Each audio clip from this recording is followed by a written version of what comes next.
Hello, what is up mga ma'am, sir, ma'am? Ako po si Ralph Cifra, isang visual artist from Manila. And today we are going to unbox and review the Jisoo Life Handheld Fan Life 9, the world's #1 portable fan brand. So, ito yung box, we have the JL logo, Handheld Fan Life 9 text, the world's #1 portable fan brand text, Jisoo Life logo, screen product shot, tapos sa side yung mga inclusions like the device, lanyard, at saka yung USB Type-C.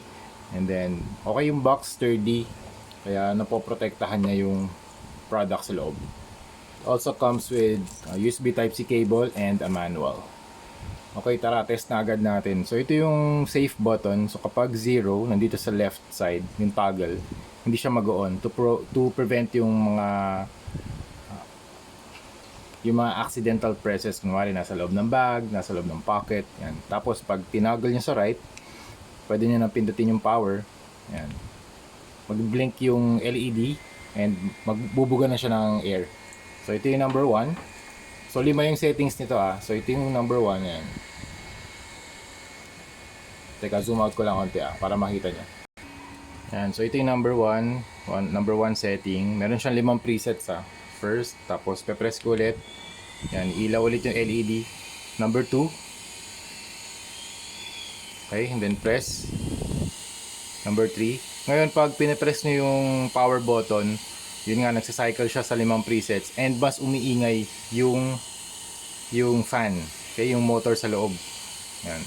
Kasi syempre, pag mas malakas yung hatak ng motor, mas meron siyang sound. Pero hindi naman super lakas ng sound. Ayan o. Manageable pa rin. Okay. Number 4 setting. Ayan. Parang jet turbine yung yung lakas. Yan, number 4, ang lakas na niya. Tapos number 5, ito yung pinakamalakas. Yan, diba? Ganda ng buga ng hangin. Ngayon, at least na testing na natin siya. Sa panahon ngayon, umabot na ng yung weather ngayon, sobrang init talaga. Yung temperature umabot ng halos 40 degrees. So, sobrang handy nito. Kunwari, lalabas kayo, diba? Meron kayong pupuntahan, sobrang init talaga, to prevent yung mga heat related na mga incidents. Yan ang lakas nito. So tara, at least na testing na natin. Papatayin ko muna, tapos babasahin ko sa inyo, yung i-explain ko pala yung mga information na nakalagay dito sa Lazada or sa manual. Okay, nandito tayo sa Lazada page. Ang model nito ay Handheld Fan Life 9. Okay, so meron siyang black. Yung choices nyo ng kulay, black, silver, or pink, or rose gold. Para siyang rose gold na Hindi naman siya yung super pink talaga. So high speed energy efficient motor up to 40,000 RPM. Air turbo multiplication technology. Super strong wind up to 6.5 meters per second. So malakas talaga yun mga ma'am sir. And also, meron din kayong choices ng battery life. So pwede kayong pumili between, dito. You have pink 3,600 mAh. So ang number na to, kung ang tawag dyan milliampere hours, so the higher the number, the longer yung battery life. Okay? So high speed energy efficient motor up to 40,000 RPM, air turbo multiplication technology up to 6.5 meters per second yung wind speed, 5,000 milliampere hours of battery, compact and exquisite design, genuine strength is what truly stands out, high speed energy efficient motor, stig ng mga designs nito, wind speed about, sabi ko na kanina, enhanced cooling effect, energy efficient. The fan's lifespan battery endurance can be effectively extended by 15%. So, ibig sabihin, kunwari, yung fan nyo, naka 5 speed, yung pinakamalakas na setting lagi, siyempre, yung battery, mas magko-consume ng energy dun sa battery life niya. So, kung number 1 lang yung setting, mas mahaba yung battery life. Okay? Customized 5 wind speed settings, adjustable as you wish. Merong ibang fans na ang setting niya ay 0 to 100. So pwedeng isa-isa yung increments nung fan speed. Pero I think mas mahal na yun, around 3,500 na pesos. Okay? Dito yung mga specs niya. Self-developed 9-blade turbine fan set, greater wind gathering capacity with larger airflow coverage. 18 hours of long battery and Type-C charging. And ito na yung charging na nandito sa likod. Ayan. Ganda rin ng kulay pink eh. No? Brilliant and fashionable and out of the circle. Compact size, big style. Okay. Ayan, ito rin yung mga features niya. Sleek body for a comfortable grip and easy storage. Ayan, safety lock. So, safety lock nga pala yung tawag dito to prevent accidental touches. So, importante rin to mga mamsir kasi kunwari nasa bag yung inyong mga fans tapos dumikit sa cellphone o kaya sa kung ano mang gamit na nandun sa bag, kailangan yung i-switch ito to yung circle button, hindi itong line, okay? Just one simple clip to unlock stylish look. Ito yung lanyard na option and brand new chip for high level protection. Ito yung other details. You have color gray, black, and pink. Ang material niya ABS plastic. Pero very durable yung build. Very durable. Ganda. Battery capacity 3,600 milliamperes hours, and ito yung model natin 5,000 mAh. Ang fan speed niya 5. Charging time ng 3,600 2.5 to 3.5 hours. Charging time naman ng 5,000 milliampere hours ng option ay 3.5 hours to 4 hours, and battery life niya, ang battery life nito, itong hawak ko ngayon, up to 3.5 hours up to 18 hours. Yan. Okay, explain ko naman yung mga parts niya. Ito yung air outlet, indicator light.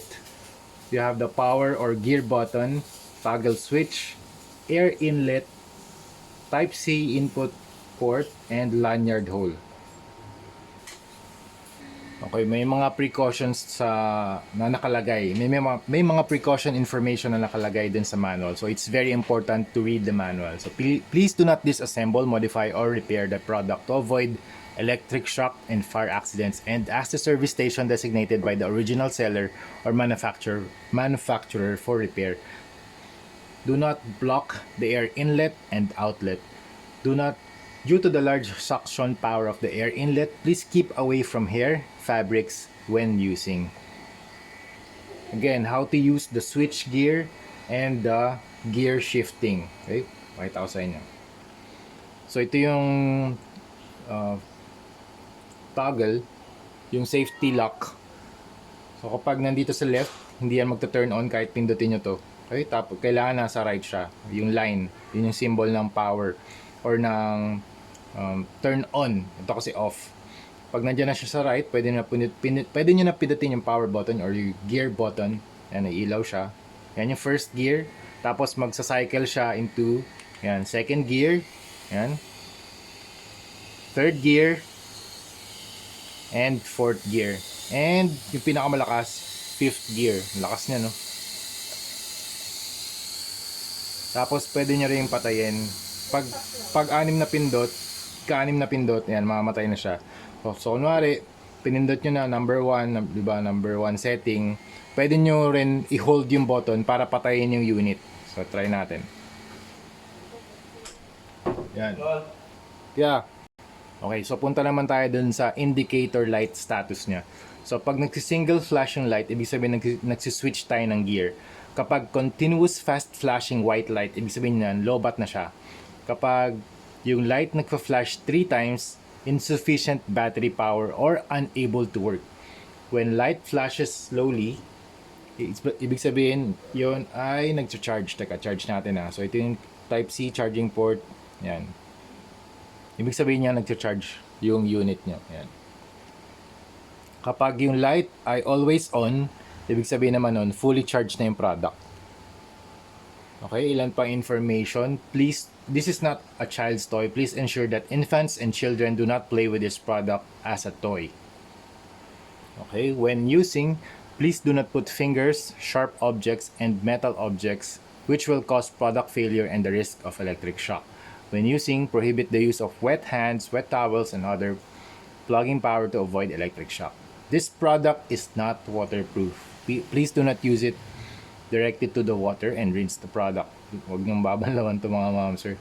And please do not cover the air outlet and air inlet. Air inlet and air outlet. And para sa akin itong fan na to, it's a game changer sa market ng portable fans. Super super powerful kahit na small build siya. Sobrang effective niya. Grabe. Demo ulit natin. Ayan. Second. Number 2 lang to. Okay, number 3. Gear 3. Fourth gear. And ito yung max. Max gear. Fifth gear. Lakas. Ayan.